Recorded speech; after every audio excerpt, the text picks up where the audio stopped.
네, 시사 인터뷰 오늘 듣고 계신 시각 8시 7분 10초 지나고 있습니다. 4월 총선 이제 보름 정도밖에 남지 않았습니다. 오늘은 개혁신당의 총선 승리 전략 들어보도록 하겠고요. 정치권 현황도 같이 짚어보겠습니다. 천하람 개혁신당 총괄선대위원장 나와 있습니다. 안녕하십니까? 네, 안녕하세요. 개혁신당의 천하람입니다. 네. 오랜만에 인사드립니다. 여러 가지 자리를 왔다 갔다 하시네요.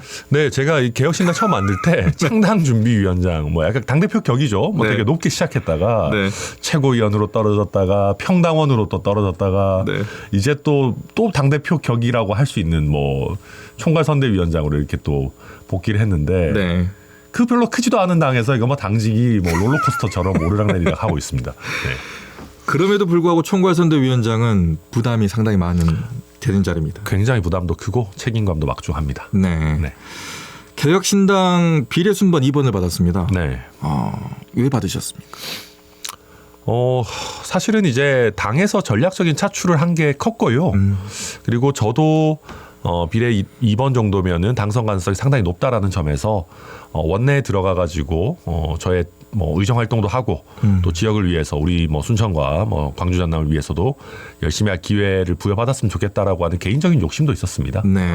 그래서 김종인 위원장을 비롯한 공천관리위원회에서 사실은 공천장까지 이미 줬었거든요.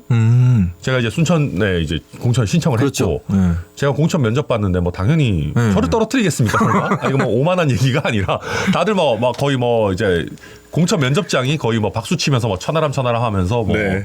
거의 그 자리에서 수기로 공천장 써줄 기세셨고 네. 실제로 공천장을 주셨어요. 근데 이제 제가 순천 그래서 출마 선언 기자회견을 하기 직전에 연락이 당에서 오셔서 공관위에서 논의를 해봤는데 이제 좀 비례대표를 차출을 해야 될 것 같으니 순천에서 출마 선언도 좀 미루고 순천 지역에서 이 지역구 활동을 조금 멈춰줬으면 좋겠다. 그런 취지로 말씀을 주셔서 뭐 그렇게 됐던 겁니다. 네. 네. 일단은 뭐 당의 전략적인 선택이라고 봐야 되겠네요. 네, 실제 그렇습니다. 그러니까 물론 저도 김종인 위원장께서 비례 2번으로 차출해야겠다 하셨을 때 저는 뭐 저에 대해서 자신감을 갖고 있지만 객관적으로 봤을 때는 인지도의 면에서나 메시지를 내는 면에서 이준석 대표가 훨씬 더 탁월합니다. 그래서 김종인 위원장이 저에게 2번을 해야 된다고 하신 이유는 크게 두 가지인데요. 첫째로는 선거 때 전체 전국 지원 유세를 다닐 사람이 필요하다.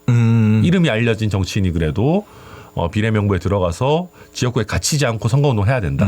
그리고 두 번째로 선거 이후에도 어쨌든 당에서 중추적인 역할을 하면서 비례대표분들은 주로 전문가들이 많기 때문에 네.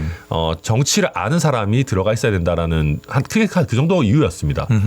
그리고 조금 넓게 보면 이제 호남목 비례대표라고 하는 상징성도 어느 정도 필요하다라는 것이었는데 호남목시다 이런 부분을 조금 뭐 뺀다라고 한다면은 선거를 지휘하거나 그 뭐 원내에서 중추적인 역할을 하는 거는 이준석 대표가 사실 더 낫습니다.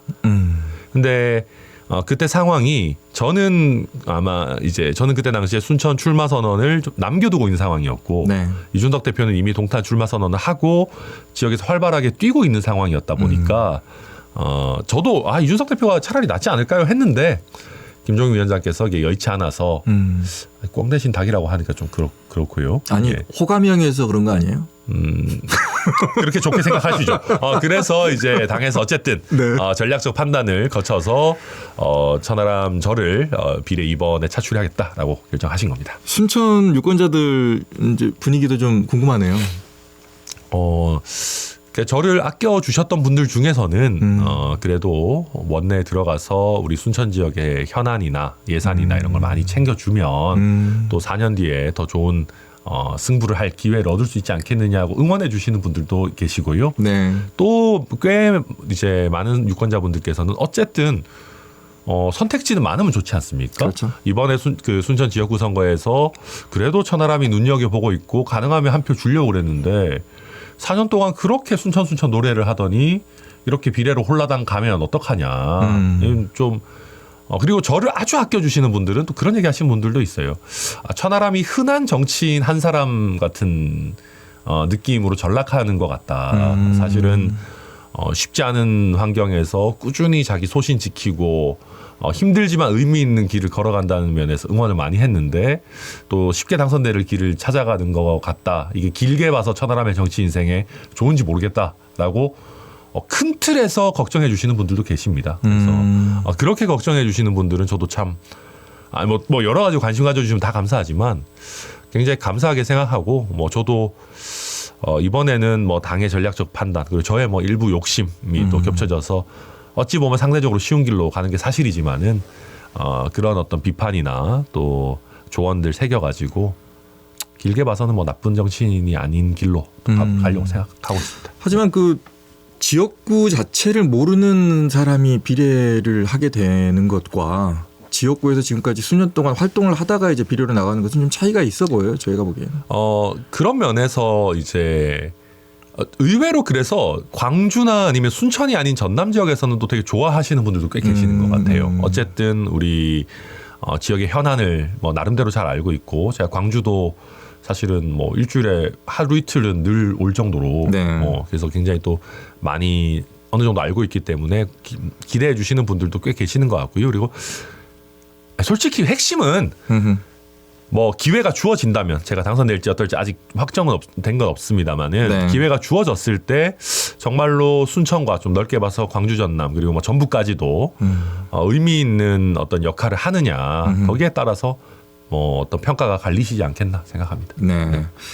우리 지역으로 봐서는 이제 여러 가지 경우의 수가 있으면 좋잖아요. 네. 예, 당이 이 지역에서 나온 국회의원이 또 이 지역을 위해서 또 여러 가지 일을 하실 수 있는 당이 한 군데 두 군데 더 있다면 지역에서는 더 좋은 거죠. 네, 그리고 실제로 이준석 대표가 되게 광주의 진심이잖아요. 순천에도 진심이고 순천에도 내려와서 몇 달 동안 그 아이들 수학 공짜로 가르쳐주고 네. 그러면서 지역을 굉장히 잘 알고 광주에 대해서는 뭐 누구보다 처음에는 이거 쇼하는 거 아니야 그랬다가 또 약간 이제 꾸준히 하다 보니까 광주 시민분들이나 언론인분들도 뭐 어쨌든 진정성이 좀 있는 것 같다라고 봐주시는 것 같아서 저희가 정말로 광주 전남 또 우리 호남을 위해서 열심히 할 생각입니다. 국민의힘 때의 천하람을 보는 시각과 개혁신당의 천하람을 보는 시각은 좀 달라졌죠. 지금이 훨씬 더 좋게 평가받기 어렵습니다. 그래요? 네. 사실 국민의힘 때는요. 당이 하도 이제 개판 칠 때, 너무 좀 엉망일 때가 죄송합니다.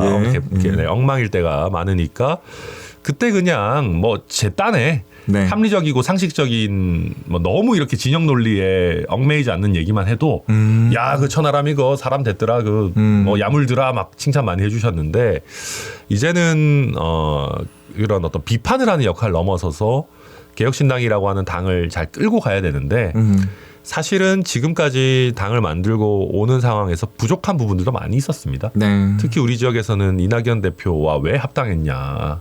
그리고 또 합당하고 또 왜 결별했냐. 그거 물어보고 싶어요. 네, 그 점에 있어가지고 정말 많은 지역민들께서 너무 아쉽다. 그리고 왜 그렇냐. 그랬을 정도로 이제 저희가 만들어가야 되고 또 뭐 정책이나 아젠다도 만들어가야 되니까 더 한 단계 성장해야 되겠다. 더 성숙해야 되겠다 생각이 들고 결국 성과로 보여드려야 되지 않나 싶습니다. 시간을 다시 되돌려서 1월 정도로 돌아간다면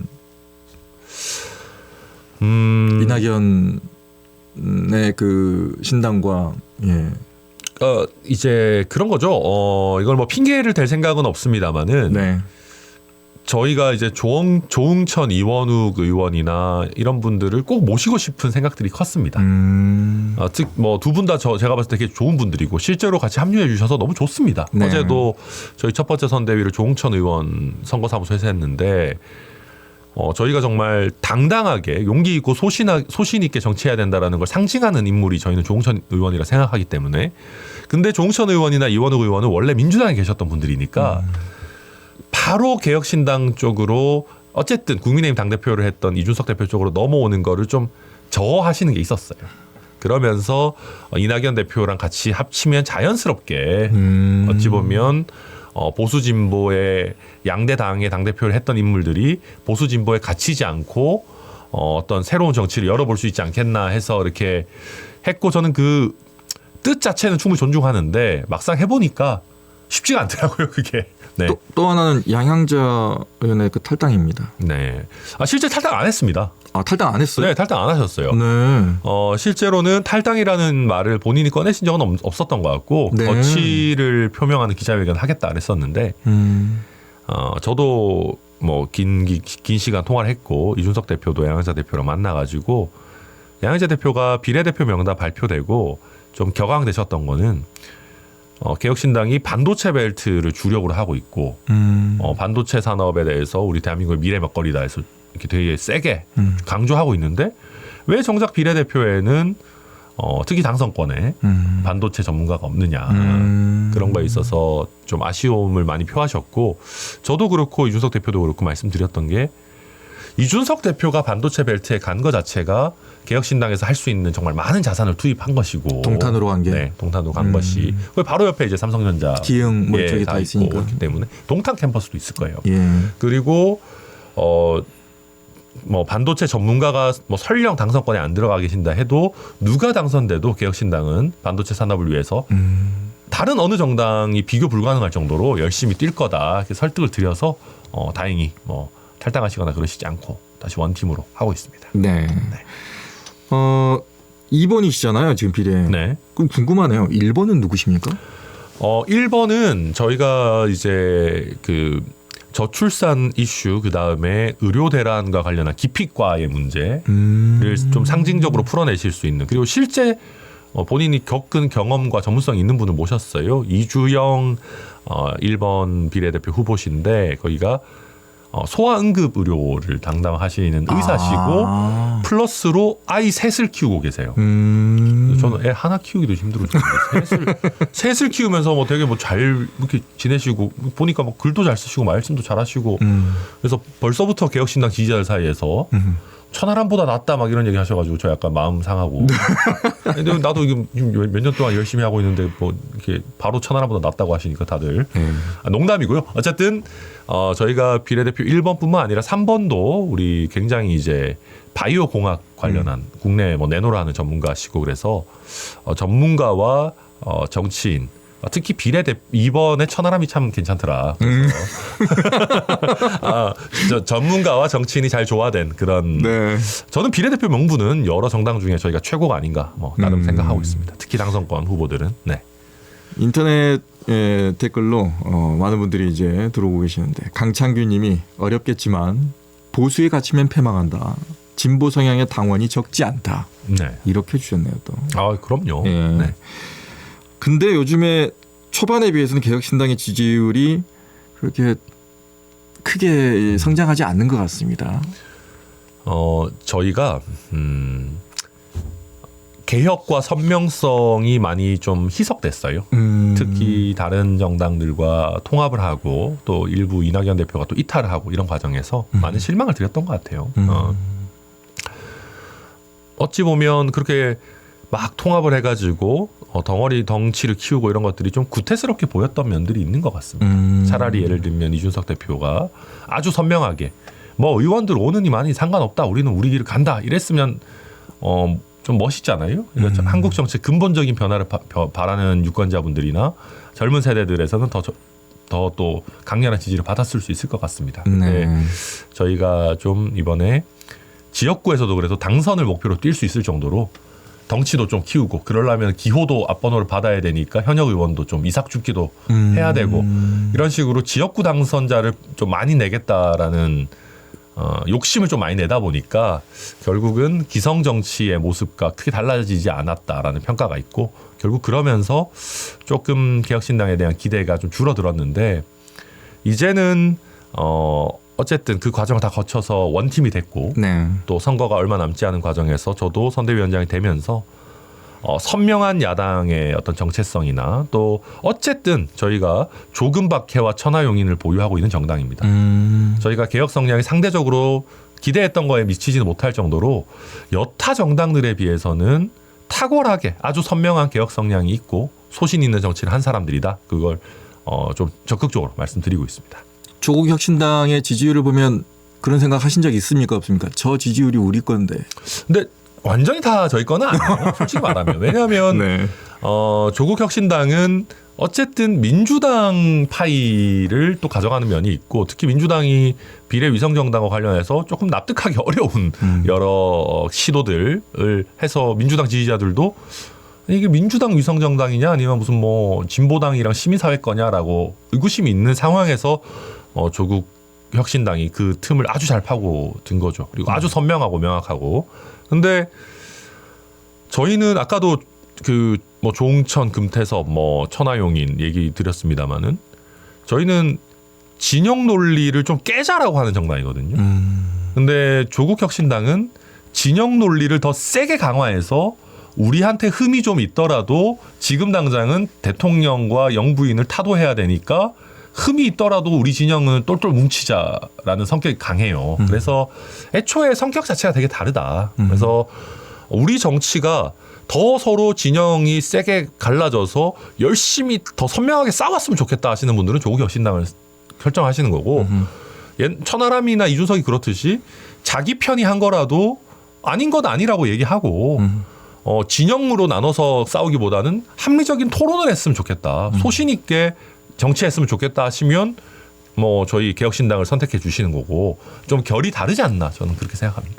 진영의 논리를 벗어나서 그러면 예를 들어서 상황에 따라서 이것은 맞는 건 맞는 거다라고 말을 해야 될 때가 있잖아요. 그러면 예를 들어서 네. 지금의 뭐 비례 1번도 지금 의료계에 계신 분인데 지금의 의료계의 갈등에 대해서 정부의 무슨 대응이라든가 한동훈 비대위원장의 어떤 제스처라든가 이런 건 어떻게 생각하세요? 저희가 봤을 땐 최악이죠. 그러니까 개혁신당이 아닌 건 아닌 거다, 맞는 건 맞는 거다라고 얘기하는 정당인 게 윤석열 정부가 초기에 의사분들 약간 때려잡자 하면서 2,000명 늘리겠다 했을 때 저희 보면 여론의 찬성 압도적이었습니다. 사실은 의사분들이 되게 또 뭐 약간 고연봉이고 그리고 또 특히 미용이나 이런 쪽에서는 너무 쉽게 많은 어떤 소득을 올리는 점들이 여러 가지 있기 때문에 네. 국민들은 의사 정원 늘리는 것 전폭 찬성하였어요. 근데 그때도 저희는 아니 이거 이런 식으로 막무가내식으로 확 2,000명 늘려서는 안 된다.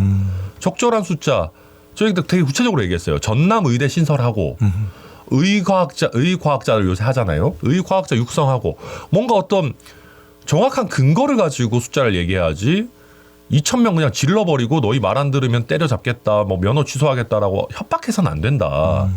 얘기해 왔거든요. 저희 그때 표 좀 떨어졌어요. 그래서.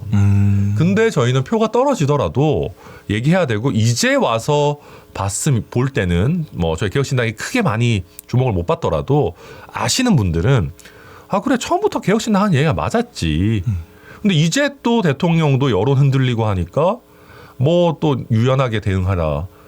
그 유연성 어떻게 발휘합니까? 그리고 한동훈 위원장도 뭐 자기가 마치 중재할 것처럼 얘기하잖아요.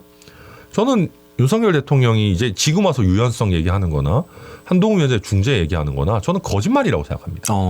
중재 못한다고 보십니까? 못해요. 아니 중재할 거면요 뭘 해야 되냐면요. 1,600명 벌써 비수도권 의대에 다 뿌렸잖아요. 네. 그럼 걷어들여야 되잖아요. 충청도에서 걷어들일 겁니까? 우리 광주 전남에서 걷어들일까? 전북에서 걷어들일 겁니까? 그럼 더 악화될 텐데. 영남에서 걷어들일 겁니까? 네. 총선 전에 걷어들일 방법 없어요. 그리고 올해 정원은 놔두고 내년 정원 줄이겠다? 그럼 말이나 되는 소리입니까? 의대들이 가만히 있습니까? 그러면 제가 봤을 때는 이건 거짓말이고 그렇기 때문에 의대 교수들도 정원 축소 대대로 얘기도 못할 거 아니냐. 우리 그냥 강행하겠다라고 하는 게 지금 유연성을 발휘할 수 있는 시기가 지나왔어요. 저는 한동훈 위원장 지금 할 수 있는 거는 중재하는 척하면서 총선 때까지 시간 끄는 것밖에 없다. 그렇게 갈 거예요. 아 그러면 그 시간 동안 피 마른 사람은 환자들인데. 그러니까요. 그래서 플랜 B가 없는 정부예요. 제가 봤을 때. 플랜 B가 없는 정부다. 네, 막 때리다가 뭐 안 되면 플랜 B가 있어야 되잖아요. 네. 없어요. 그리고 끈기가 없어요. 제가 보니까. 옛날에 사교육 카르텔 어쩌고저쩌고 할 때도 보면 네. 갑자기 메가스터디랑 인터넷 강사들 막 때려잡고 세무조사하겠다 막 그랬잖아요. 네. 그거 다 어디 갔습니까 지금? 그렇게 해서 뭐 사교육비가 내려갔습니까? 그때 막 갑자기 때려잡으니까 수능 보는 수험생들 다 멘탈 붕괴에 빠지고 학부모들도 이게 갑자기 무슨 소리냐 했는데 막 엄청 시끄럽게 때려잡을 것처럼 했는데 끈기가 없어요.